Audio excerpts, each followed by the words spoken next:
My grandfather was a Holocaust survivor. He was in 5 concentration camps.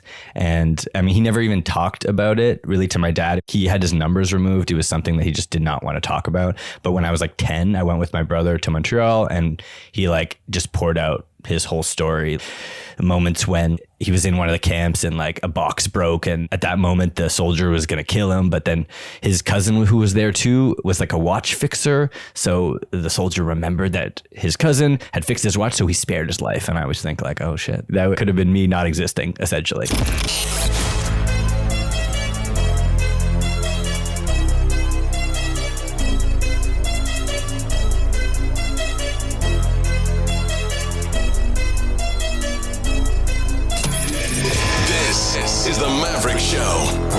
Today's most interesting location-independent entrepreneurs and world travelers, and learn the strategies and tactics they use to succeed. And now, here's your host, Matt Bowles. Hey everybody, it's Matt Bowles. Welcome to the Maverick Show. I want to start off by inviting you to subscribe to the Maverick Show's Monday Minute email newsletter so you can kick off each week with a super short newsletter that you can literally read in 1 minute. So there's no long articles, just 3 high value bullet points each Monday that I've put together for you that could include the best travel gear and gadgets I'm using, or my favorite destinations and what to do there.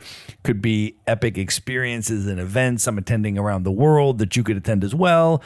Or it could be things to watch or quotes to ponder or travel hacks. Could even be nomad communities to check out, etc. Basically, I'm going to distill down my ongoing learnings from 10 plus years of being a full-time digital nomad into 3 terse items of value that land in your inbox each Monday that you can consume in under 60 seconds. So if that sounds good to you, you can sign up at themaverickshow.com/newsletter. Once again, that's themaverickshow.com/newsletter. And now let's get into the episode. My guest today is Joel Balsam. He is a Canadian freelance journalist, author of 13 Lonely Planet guidebooks, and has been a full-time digital nomad since 2015. With more than a decade of experience as a freelancer, he has reported from 5 continents on a wide array of topics, including travel, culture, language, environment, politics, technology, and business. Joel has written for Travel and Leisure, National Geographic Travel, Time, The Guardian, BBC Travel, Lonely Planet, Atlas Obscura, The Globe and Mail, Vice, ESPN, and many others that you would know. He speaks 4 languages and has traveled to 60 countries. Joel, welcome to the show. Thanks, man. Bro, it is so good to have you here. We need to just set the scene and talk about where we are recording from today. You and I have just opened a beautiful bottle of Italian white wine from the Piemonte region of Italy. Cheers to you, my friend. We are going to be drinking through this bottle throughout the episode, but we are recording this on a boat in the middle of the Atlantic en route to Brazil. We are on the Nomad Cruise, but we are destined for Salvador de Bahia in Brazil. I have never been to Salvador or anywhere in Bahia state. You have been there before, though. Yeah, it's the cultural heart of Brazil. Bahia is the spot, so vibrant, so colorful, and it has a really intense history that everyone has to learn about for sure. I want you to share a little bit about it if you could. Yeah, I have been to Brazil 3 times. This will be my 4th. The first time I went, I lived in Rio for 2 months, and I was so enamored with Rio de Janeiro. I was like, how could anything be better than this? I'm not leaving Rio for a single day. I don't want 59 days if I could have 60. I'm taking them all. How could anything be better than Rio? And then I leave, and then other people start telling me, oh man, you got to go to Sao Paulo. It's my favorite city in the world. I was like, you been to Rio? They're like, yeah. I was like, what? And so then I'm like, I go back to Sao Paulo. And then I went back to some of the northern beach towns, and I've been to Pipa and Jericoacoara and Recife and some of those spots. But Salvador, I have heard from everyone. It is amazing, and I have to go. It has been so high on my list for so long. And we are going to land in Salvador in just a few days. But can you share for folks that don't know about Salvador, what is it like, and give some context? Sure, yeah. I mean, I'm not super an expert, but I, like you, fell deeply in love with Brazil. It's my favorite country in the world. I went on my first backpacking trip, and I also went to Rio, and you could see my mind exploding all over the place. Just like absolute amazing and love. But then I've traveled a couple of times. Salvador, it was the largest slave port in the Americas. Way more, sadly, slaves went through Salvador than all of the US. It's maintained a lot of that culture of candomblé, which is this beautiful religion, fascinating traditions. So everywhere you go is just colorful buildings. They have their own food. It's like the Oaxaca of Brazil in a way. Like they have moqueca, they have acarajé. They have the women wear these beautiful dresses all the time. Yeah, you're gonna have a great time. And you did a story from Bahia State a while ago. Can you talk about what that was about and what it was like investigating that story? Yeah, I heard about this guy saving deadly snakes. He had the largest venomous snake in the Americas. And he's like, people would call him and there'd be like a gigantic anaconda, like way bigger than this room. And he would be like the snake saving guy. And he was like the local doctor and he would come and save them. He cared about the snakes. He started breeding them. So he had like more than 60 on his property, but the snakes can't grow in captivity. So he was like really the one saving them, but all on his own. He had no like anti-venom and stuff. And then it turns out that the venom could be used to like cure cancer or whatever. So I wrote that for Time magazine, and yeah, that was a really cool one to report. The snakes were like coming at our face while we're like taking photos. Like, holy shit. He's like, yeah, I don't have anti-venom or anything. Like, you'll be screwed. But yeah, okay. That is amazing. Well, you have done so much incredible travel and journalism, and I want to get into some of the stories that you've covered. I want to get into some of your personal life trajectory as well as your worldview, which you and I have connected on a lot of political issues and stuff and had some incredible conversations here. But let's just start all the way back. Can you give folks some context and talk a little bit about your family history, where your family's from, and then where you grew up? Sure, yeah. I grew up in Ottawa. My grandfather was a Holocaust survivor. He was in 5 concentration camps. And I mean, he never even talked about it really to my dad. He had his numbers removed. It was something that he just did not want to talk about. But when I was like 10, I went with my brother to Montreal, and he like just poured out his whole story. The moments when he was in one of the camps and like a box broke, and at that moment the soldier was going to kill him, but then his cousin who was there too was like a watch fixer. So the soldier remembered that his cousin had fixed his watch, so he spared his life. And I always think like, oh shit, that could have been me not existing essentially. He immigrated to Canada using his cousin's identity. His cousin went to Palestine at the time, didn't need the papers. My grandfather became him and didn't tell anyone at the time that his name was Krisher. And even my dad was born with this name Krisher. He like worked in a shoe factory. Yeah, my dad grew up in Montreal and then moved to Ottawa in like 1980 because they were worried that about all like the language laws in Quebec, which is kind of a common story in that part of Canada. But yeah, my grandfather's story really like kind of, shaped my values in a lot of ways. Can you actually share a little bit about the Quebec situation just for people that are not at all familiar with that? Sure, yeah. Quebec is majority Francophone, but there were also, Montreal was a large English colony at one point. There was a lot of animosity. The French were treated really poorly. Then they started having a nationalist movement and being like, we need to protect it. But also they were trying to separate. And a lot of Anglophones didn't want that. So they moved to either Ottawa or Toronto. And there's still kind of like a tit for tat there. So can you talk a little bit then about growing up in Canada and how your worldview developed, how you're interested in global politics developed, and your perspective on the world? I guess for me, it starts in my kind of family dinner table.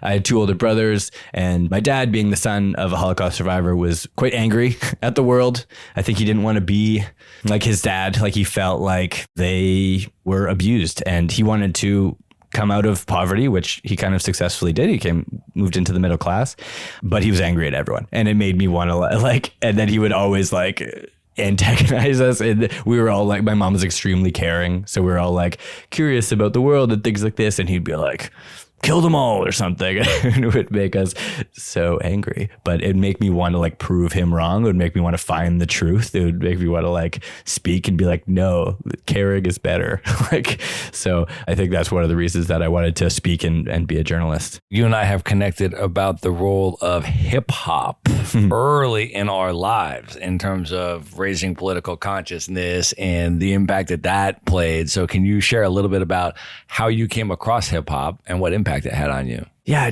I mean, my older brother was definitely into hip hop. He could recite a whole Wu-Tang thing. I mean, I was super into conscious hip hop from as far as I can remember, Black Star. There's this one group we can talk about more later, but they're called the Loop Troop, and they're from Sweden. And for some reason, they like the soundtrack of my youth, and they were like super political about all these things about the world, and I don't know, I think they're still great. I don't know why they didn't get as big as they could have, but anyway, I was always into that, listening to it in the suburbs growing up and being like, yeah, the world matters, like oppressed people matter. It is super influential. And then you went on to college and you studied political science and you got more deeper into that stuff. Can you talk a little bit about how your political interests in the world and your cultural interests in the world sort of dovetailed then with your interest in journalism and how you gravitated towards that profession? We kind of have a weird story about like Rage Against the Machine. So I really looked up to my brother, and my brother had the Rage Against the Machine DVD, and Chomsky was interviewed on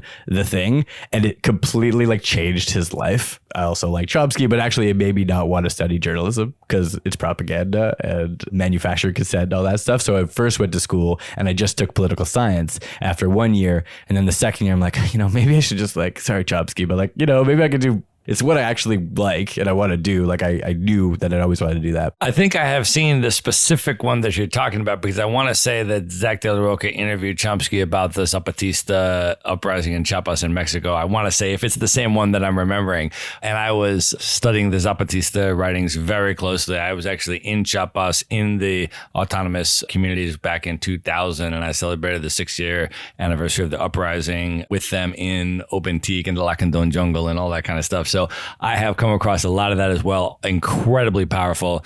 Noam Chomsky's writings, for people that are not familiar, significantly influenced my life as well. Once I found Chomsky, I was just like, I just started reading through as much of his work as I could. And I think he is perhaps literally the most published intellectual currently still alive today. He's into his 90s now, but he must be the author of 150 plus books and is one of the most influential intellectuals of our time. But what's insane is he's usually not the author. Somebody just talks to him and he has all of this off the top of his head, and that's the book. Like you don't have to, like normal people would have to like research it. Like he has it all in there. Yeah, people should definitely look him up. We'll link Noam Chomsky up in the show notes, and you should definitely check out some of his books and start reading some of his writings if you haven't. And the Zapatistas as well. I would highly recommend reading some of their writings. I mean, incredibly significant and profound political writings there. So from college, so talk a little bit about that. You're majoring in political science. You're wondering if you should do journalism. And then how did the interest and the passion for travel come into play for you? I kind of always wanted to travel, but I pushed it to the end of school. I kind of blitzed school. And then I was like, going to go on a big backpacking trip. And I went to Bolivia, kind of had an excuse to go there by volunteering at like an English language magazine called Bolivian Express. But it was, something you had to pay for, but it was good. It got me a little bit of experience and people that knew Bolivia, which was a really culture shocking place. I don't know if people have been to Bolivia, although I hesitate to recommend it to people because sometimes like it was a really hard place. Like it is hard, but it's so worth it. It is perhaps my top recommendation in all of South America. And I have not spent more than 8 days in Bolivia, but the 8 days that I spent there blew my mind. And I have been telling everyone about it since. And I went to La Paz, obviously the capital city, which is like built into the side of the mountain. And you are getting around by cable cars and your mind is just blown every day. The Valle de la Luna, the Moon Valley, you're walking around there. And then I did a mountain biking trip down the world's most dangerous road, which was just so transformative, so spectacular, so unique, so remarkable. This is a 60-kilometer downhill ride down a road that is about 1 car length wide with no guardrail and 1,000-foot sheer cliff drop off. The reason why it was called the world's most dangerous road is because it used to be the only transit route for commercial vehicles to get from one place to another in Bolivia. So they would try to pass each other on this road when there's 2 cars going in the opposite direction during the rainy season, and 1 car would go over the edge and then that's lights out. And so 300 plus people a year were dying on this road. Subsequently, they've built a bypass road. There's now a highway. And those types of cars don't drive on this road anymore. And so they basically turned it into a mountain biking thing that tourists can do. And you go down with a professional guide. You can do it very safely. And we went with a group and it was just incredible. And then, of course, I went to the Salt Flats in Iuni for a 4-night trip, and I've never in my life anywhere on the planet seen a landscape like I saw in Bolivia. It was just amazing. Yeah, like about safely. It's almost like quotation marks. I mean, going there, I was 21 and like thinking about, Canada's a ton of rules. I like to think of it as especially where I'm from, Ottawa, it's very much a nanny state. And then I'm like flying down this road that you're skidding to turn. Like you're saying it safely. Like if you don't skid, you're done. You're done. You're off the cliff. And it's so dramatic, the cliff. Like you can't even see the bottom. It's like clouds. But it was great. And for me going to Bolivia and just like when you take the buses, there's a lot of roads like that. You get to the bus station, you don't know which one to take. It's so confusing, and then you do, and you get to your destination. And I found that so fulfilling. And then I was hooked on travel. That was really a key point for me. So talk a little bit about your professional trajectory and how you ultimately got into journalism, decided that you love it, and then were able to actually make money traveling the world and writing about cool stuff. So after that, in Bolivia, I heard about the end of the world celebration in December 2012. Isla del Sol, Evo Morales was there, the president of Bolivia. All these indigenous groups were there. They thought the world was going to end. Anyways, it didn't end, spoiler alert. But I did a story for Vice and I took photos. So I was able to pitch it, get published. Always really key to kind of get those bylines.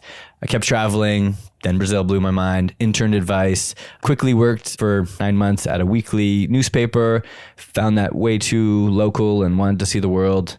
Traveled to Spain, taught English, did a remote job on the side. That sustained me for a little bit. Then in 2017 or 2018, I guess, I was back in Brazil and did that story about Bahia because my ex-girlfriend, she was a photographer, Stephanie Foden, and we were able to do a lot of these stories together. That was pretty cool. Time, ESPN, Nat Geo. Then I did a test to become part of Lonely Planet's writer pool. And then I did a lot of the freelancing, and now I've done a bunch of those Lonely Planet books. I did like 5 since last September in this new style, which is really cool. But I also like to do features, not just about travel, but just like stuff that people don't know about. I did a story about a river that became a legal person as a way to protect it environmentally. So it kind of just like changes I just want to change the way people think about stuff. And I spent a week with the indigenous community there in Canada. That was for the Globe and Mail. I like doing that kind of stuff. You have done a lot of incredibly interesting stories. I want to ask you about some of them. Can you talk about the Nat Geo story that you did in Oaxaca? I mean, writing for Nat Geo is like such a validating experience. And this one was so good. It was so much more than what came out on the page just because of the whole reporting thing. So I'm walking in Oaxaca's, I think it's 20 de Noviembre market. It's like smoky, things are going, and I'm around October time and I see bread and it has faces in it, like little Jesus heads and Mother Virgin Mary heads. And I'm like, what is up with that? What's the story with that? Followed by curiosity. And then I go on this like journey where like I'm going to little towns to like find out where the heads come from or where this pan de muerto comes from, because it's different than Mexico City where it looks like huesos, the bones. So I'm going to one town. I go to this bakery over here. Then I go to the town where the faces come. I'm asking people in the market. They like whisk me off in their car and they're like, I find the place where they make it the little faces, and it was so cool. And then I went to the cemetery where it's such an amazing tradition in Mexico, Dia de Muertos, where they celebrate, they drink, and they have this bread with their ancestors, which I think is such a really cool way of seeing death than I'd seen. And also I was saying that Steve McCurry was randomly taking photos there, and he's like a really famous photographer. So it was like, I don't know, I always remember that moment. Like, this is the validating for me, like the career that I want to be in, and the fact that this famous guy's there, it was just like, okay, made it.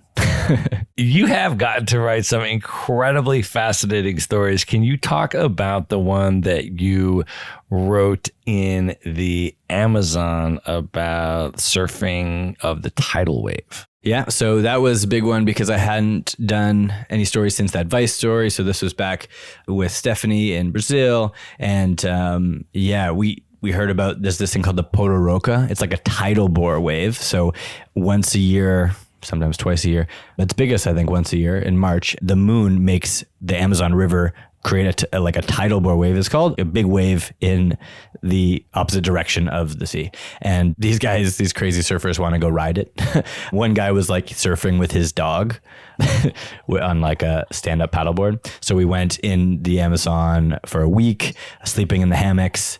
waiting for the tidal bore wave to come. And yeah, did a story for ESPN, and it was really good for me in my career also to have that byline, but it was also just a cool adventure. Well, we are going to link up all of these stories in the show notes because I want people to go and be able to read the full stories as well as check out, your style and how you write and all that kind of stuff. You've actually also done some really cool stuff in the United States. Can you talk about the piece that you did about the Creole black cowboys in the U.S., just for people that have no idea about this? Yeah, I'm excited about that one. I did a RV road trip from Memphis to San Diego through the Deep South in August, which I probably wouldn't recommend, especially without air conditioning as I did it. Actually, the RV broke down in Mississippi, in the Mississippi Delta in Yazoo City. And we had it for 5 days, and we watched an Anthony Bourdain, Parts Unknown, about Cajun Mardi Gras. And he mentioned the Creole cowboy tradition of trail rides, which I wasn't aware of. And it turns out a lot of people still aren't aware of. And we found one and we went to it. And it's such a cool cultural tradition that people don't know about in the US, where almost every weekend across the South, they ride around these cowboys who are of Creole, often African descent. They're the original cowboys. And they still do this tradition. They ride around, listen to music, some hip hop, some Zydeco, and it's really cool. I've been to 2 of them now, and that story was for The Guardian, and really cool photos in that one too. Well, I also want to ask you about this Montreal melon story that you did, because I had not heard about this either, and I'm sure a lot of other people have not. Can you talk about that? Okay, thanks. This is great. This is like my favorite one, probably my favorite. So, early 1900s, you could go to a skyscraper restaurant in New York and get a slice of Montreal melon. It was a green flesh melon, and you'd pay $1 for that melon. But today, that's like $40. Anyway, so it was a really expensive melon at the time. The Burpee Seed Company says like the best melon. It was gigantic, and it was made right in like almost downtown Montreal, Notre Dame de Grasse neighborhood, NDG. Then in the 1950s, it disappeared. It was just really too hard to grow. But then my former professor, Concordia, wrote about it for the Montreal Gazette, being like, why is my street called Old Orchard Street? And then he looked into it. They tried to revive the melon. Turns out it's still really hard to grow. So it's like not around as much. But yeah, that one's on Atlas Obscura. Well, you and I were both on the continent of Africa recently, and we both spent time in Kenya recently. We did not overlap, but I know that you did a piece while you were in Kenya. Can you share a little bit about what your experience was like in Kenya and then what the piece was about? Yeah, I mean, a lot of people skip Africa, as you know, but I'd always wanted to go. Always been a dream of mine. And Kenya, I thought, was a place, a good entry point. And I actually knew somebody there, and it was a really, really eye-opening place. I also got the social justice center, took me on a tour of Madare, the slum there, and devastating stuff. I mean, I guess you expect it, but when you see it with your own eyes, and also just in the contrast to a lot of the rich people that are in the city, many of them foreigners working for NGOs or things like this, and just the contrast and kind of very depressing. But I wanted to go in and do some journalism, but I didn't want to do something that's so like, I'm just parachuting in there. There's a lot to understand about that area. And I spent the month that I was there trying to learn. Everything felt gigantic, except for kind of a quirky story that I thought that I could viably tell and that people didn't know about. And the story is about in Western Kenya, there's something, a tradition, superstition, the real thing, apparently. I don't know, I'm skeptical, but everyone I talk to says that they saw it. Naked people running around and scaring their neighbors in the middle of the night. And they maybe fart fire. Maybe they take you on dreams where you're jumping on top of hippos. I talked to a bunch of people who say they've heard them, they haven't always seen them. Sometimes they're like knocking and they open the door and they disappear, or they're ruffling in the trees. It's funny, but people seem to believe it, but I don't know if it's, anyway, that's not for me to say, but it was fascinating. And every time you talk to people in Kenya, they're like, oh yeah. Like they know, everyone knows about it. That's on Atlas Obscura too. And they made really fun illustrations of like jumping over hippos in the middle of the night. So I recommend that. We are going to link up all of these articles, as I said, in the show notes. We'll put direct links. So if folks want to go and read the full pieces of any of these, they will be there. I also want to talk to you about some of your Lonely Planet guidebooks that you have written. 13 of them now you have contributed to. And you have been to a lot of places that I have not been. Some places we've both been, but a lot of places I haven't been. The first place I want to ask you about, I think, is Morocco.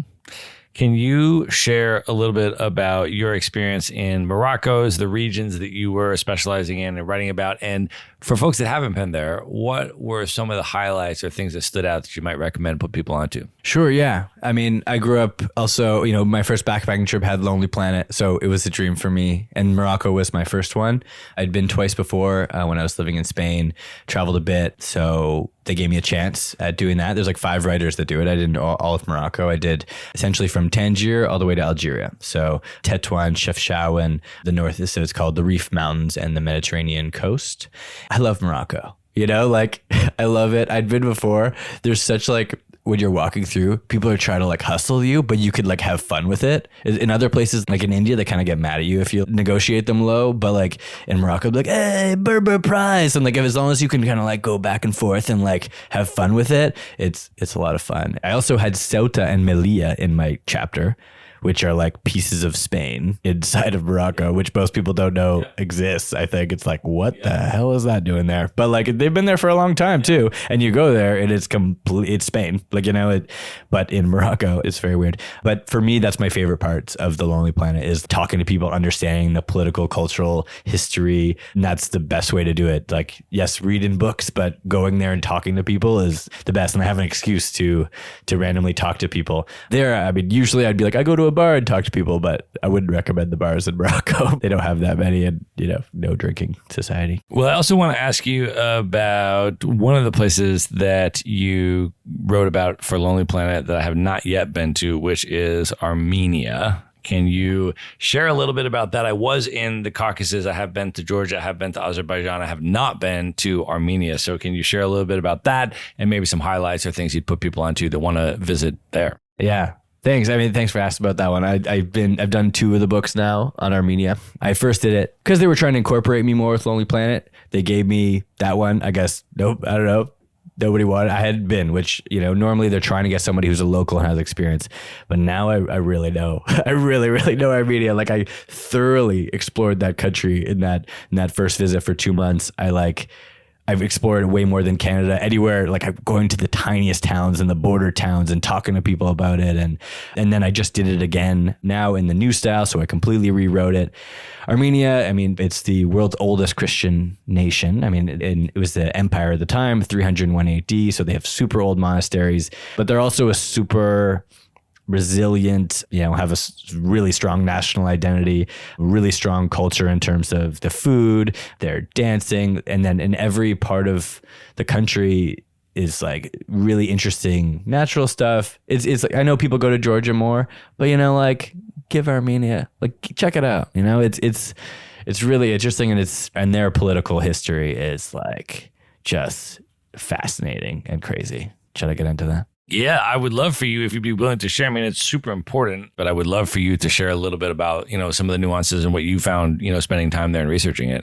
So in Yerevan, the capital of Armenia, there's a giant mountain in the distance. It is their symbolic mountain, Mount Ararat. It is on their money. It's everywhere for them. It's in Turkey. It's in Turkey. It's a constant reminder. They just look over and they're that's a reminder of what they lost, which is heavy, man. I get that. There was this genocide, 1 million to 1.5 million. I mean, we don't know all the numbers, but were pushed out. They tried to make their own country. They ended up getting absorbed into the Soviet Union at the time. And then they were Soviet all the way up until 1990. So they have Turkey on one side. Then they have Azerbaijan on the other side. And recently, 1988 to 1994, there was a region called Nagorno-Karabakh. The Armenians call it Artsakh. I didn't go there in the end. I kind of regret it because now I have no chance of going there. But I could have gone before when I did the book in 2019. But that group, it was mostly Armenian, but mixed. Lots of Azerbaijanis living there as well. During the Soviet Union, it was all one thing. But then it kind of fell in the territory of what looked like Azerbaijan after the Soviet Union. And then that group wanted to join Armenia. And there was a war, 10,000 people died, ethnic cleansing really on both sides. A lot of Azerbaijanis were kicked out. Armenians put down also a lot of landmines, which is not cool. And then they took a buffer zone area too. And then they kind of controlled that up until a couple months ago. And a lot of people don't know, but there was another war that happened and another ethnic cleansing in revenge. What happened was 2020, everyone was distracted with COVID. Azerbaijan had been getting richer over years. Armenia was also quite corrupt during that time over those years and kind of squandered a bit of the money that they could have been prepared for this war. I mean, talking to Armenians about this, it's not necessarily my opinion, but it is what I've learned. And Azerbaijanis bought drones from Israel and Turkey, also military technology from Turkey, and came in 2020.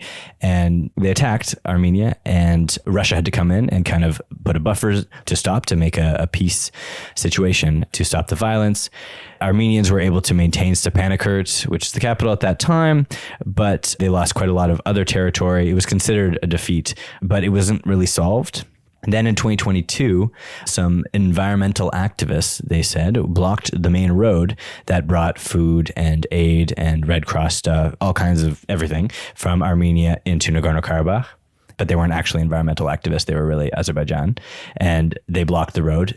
Russia, who was distracted in Ukraine, didn't come in and do what they said they would do to protect the situation. And so over like 9 months, I believe, nothing was allowed in. So Armenians were starving in this area. They still, were able to grow their own food in their area, but they weren't able to get imports, aid. People couldn't get out. And then a month ago or so, Azerbaijan said it was doing an anti-terror operation, which, whatever. We know how that word gets thrown around. And just in one day, completely took over the whole thing. And sadly, within days, 120,000 Armenians fled. So fully gone from where they lived for hundreds of years. Yes, Azerbaijanis also live there. And yes, they also have claims to the land. And that's the situation. But what's also really scary is that the leader of Azerbaijan says that Yerevan, the capital of Armenia, is ancestral Azerbaijan. And they want to have a corridor between Turkey and Azerbaijan. And people don't know how big that will be. Like, is it just a road or is it just like half of Armenia? So, I mean, as a journalist, I really, I want to see and expose the wrongs that have been done on both sides. And absolutely, Armenia has done wrong things too. But it's a new world out there. It's interesting. And people ask me, like, why don't people know about this? Why do you think that no one talks about it?